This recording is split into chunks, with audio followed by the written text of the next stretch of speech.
thank you for everyone for taking the time to be here, and thank you today to Lorraine for hosting our call. So I would like to introduce you to Lorraine. Lorraine has been a Distinctive Women member for a few years now. We absolutely love her. She's phenomenal. She is the CEO and founder of Accelerate Success. She is based in Calgary, and today she is going to chat with us about maintaining our business through these times. So Lorraine's going to chat for about 20 minutes, and then we will have time at the end for questions. So if you do have a question you're afraid you might forget, just pop it in the chat box. We can address it as we go or at the end. And everyone can unmute yourself at the end. If you do have questions, we'll take them up then. So please, without further ado, let's welcome Lorraine. Great. Thank you. Good morning, everybody. And I am pretty informal in these kinds of things, especially when we have a relatively small group. We don't have 300 people on the call like some of them I've been participating on. So please feel free to put something in chat or raise your hand, unmute yourself, and ask a question if you'd like to along the way. I'm happy to do that and go anywhere the conversation takes us. But also we'll make sure that I'm respectful of your time and that we're off by 11:30. Well, 11:30 my time. Some things we're going to talk about today. I'm going to share with you some examples of what I'm seeing from entrepreneurs and business leaders in organizations of varying sizes across North America that I work with. Some of it you might think, well, that maybe doesn't apply to my business, or that sounds like it's a larger business. That's okay. I would say anything that I would share, that I'll be sharing, is applicable. Sometimes you have to make the connection for yourself as to what opportunities could present themselves for me. Also, my email's at the end of the slides, and Ashley can connect you with me if you have any questions or you want to have a phone call afterwards and talk about what I've been doing in my business through this time, or what I'm seeing with others, or something I said today. Happy to do that. So I'll share a bit of what I've seen from others. I'm going to challenge you a bit to think about what's changed in your business and potentially for you and your clients.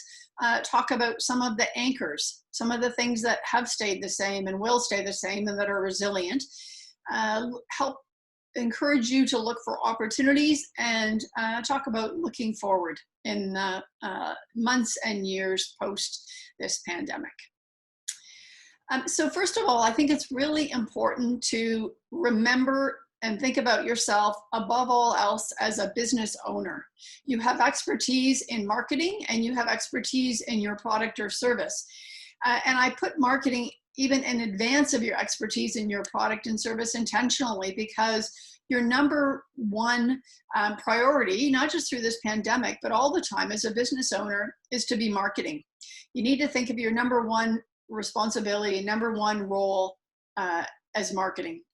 Whether you do that, well, I'm sure all of you do that online, as well as doing that through asking for referrals and introductions, and when you're meeting live with clients, or when you're selling or sending your product, when you're providing a service. But think of yourself first as someone who has expertise in marketing. And if you feel like, I'm not an expert in marketing, think about what do you need to do to shore up your experience and your expertise to be a very good marketer. What are some of the things that I see, what I would say as the best business owners doing right now? I would say the number one, maybe not in terms of the volume of it happening, but the biggest, most impactful thing that I see smart business owners doing right now is that they're innovating. There's a whole variety of innovation going on. So some of them are offering LinkedIn classes. Some of them have created virtual. I have a client in North Carolina. She's a solopreneur. She's a coach, a speaker, an advisor. She's created a virtual supper club, as she called it. So it is a complimentary gathering by invitation only. She has a CEO group and an executive group, and they meet every 3 weeks. I think it's maybe 90 minutes long. She provides them with content. She facilitates conversation, and it's entirely free for now. All of the time that she's doing this, she's providing great value. She's also telling people that come fall, it will be a paid service. She's also continually seeking referrals and opportunities to do additional coaching and advisory work with the participants. That's something new that she's launched. Another client of mine that's actually out of Calgary and has quite a small team, particularly for the amount of incredible stuff that they're putting out. They create apps, and their apps are used by organizations all across the world. He had, prior to the pandemic, and still, he had clients in Kuwait and Iran and Australia and New Zealand. Over 7 days, in a small period of 7 days, his team created an app that for safety sensitive businesses, if someone has had COVID and is tasked as being having immunity, which is still something that they're working through, or somebody simply tests as being negative of having any symptoms, so no temperature, etc. It's actually verified on their cell phone through this app that has security, so they can return to safety sensitive positions, whether it's in retail stores, whether it's in healthcare, etc. They show their phone and the app on their phone that validates that they are healthy and available to return to work. He and his team created that over 7 days, launched it globally entirely for free to not only his existing clients, but other clients who don't use their services today, with a small team of about 4 people. From that, they are creating, to date, they've only been creating apps. Now his development team has actually created a kiosk, and there's a prototype for it that will scan people's temperatures from 10 feet away and validate their identity through their palm, because masks make it more difficult for facial recognition.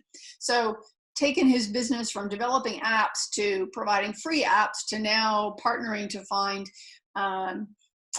new services and new requirements for his clients and prospects across the globe. So innovation is the biggest one that I'm seeing. I think of an association. There's a large association that has, it's a construction association. It's in Canada, and their members vary from mom and pop shops or 2 employees who do drywall up to large construction companies like PCL and Elliston and others. So they are an association. They provide services to organizations, as I say, across that very diverse size. Their services were typically provided through the rubber chicken dinners once a year and other networking, golf tournaments, things like that. The construction guys like to come together, and they would provide some content about the construction industry at those events and in other live events. What he realized, obviously, was their inability to have any live events, and so potential for huge decline in membership.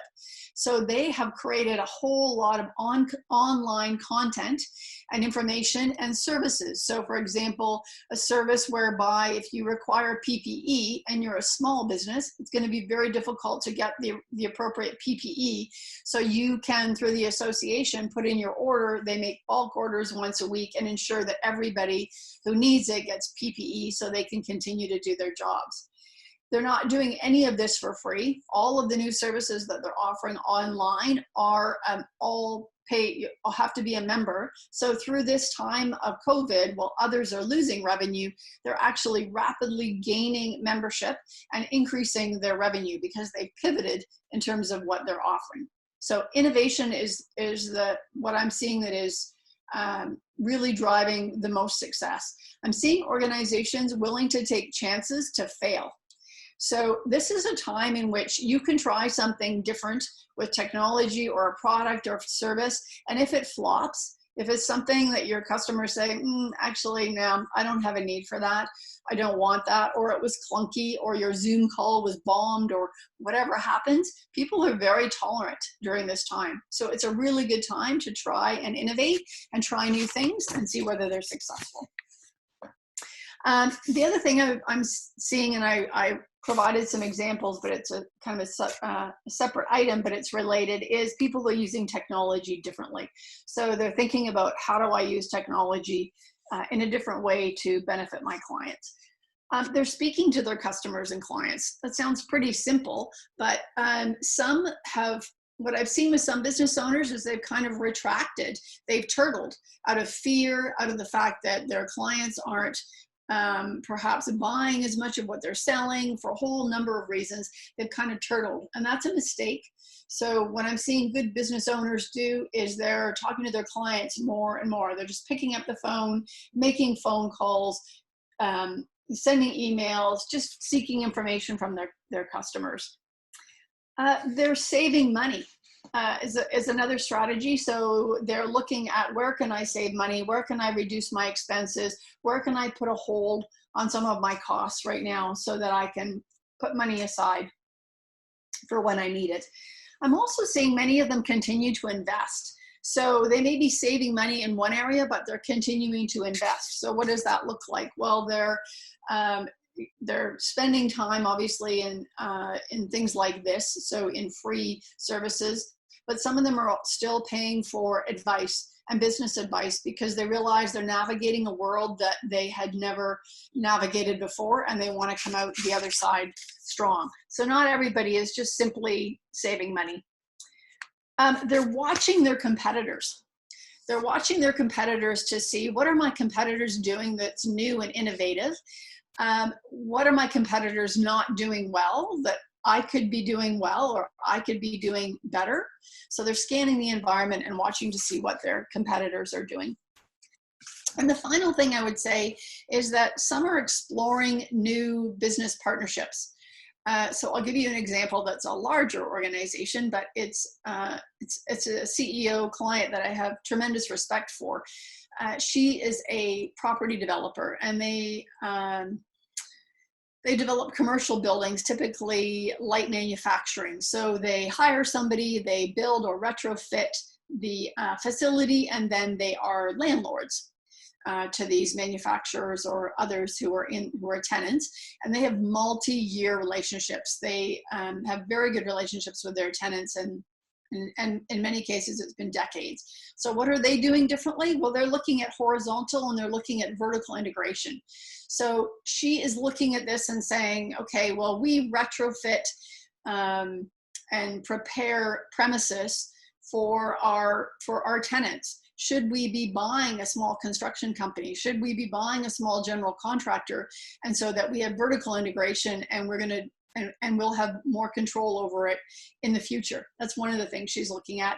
Also horizontal integration, to say, are there new organizations like cleaning companies that are really good, that have high standards, that's going to be really important to my clients, obviously now, but in the future, should I partner or purchase one of those cleaning companies? Perhaps there's a good one that has a great reputation, but is losing cash at this time and might be interested in a partnership or in being acquired. And so then in future, I would have control over who the cleaning companies are that are cleaning our facilities for our tenants. So that's a whole bunch of examples and some specific ways that I see some of the best business owners leveraging, or not really leveraging, but responding to this crisis. An exercise for you after the call today and going away after this call and back to your business, and if you have business partners doing this with them or brainstorming, think about 3 categories and get a piece of paper and a pen, because our brains work so much better that way than with a keyboard, and think about what has changed. So one of you said, I'm loving this environment, and I've heard other clients say that as well. Like, I'm loving this. I have more time. I have more space. I have time to think differently about my business. For others, it's been very isolating, and they are not enjoying this, even though they may still have lots of work. So think about what has changed for you. What's changed for the better? What's changed for the worse? Reflect on why you went into the business that you're in the first place. And does that still hold true for you? Are you still passionate about it in the same way, or even more, or something new arising for you?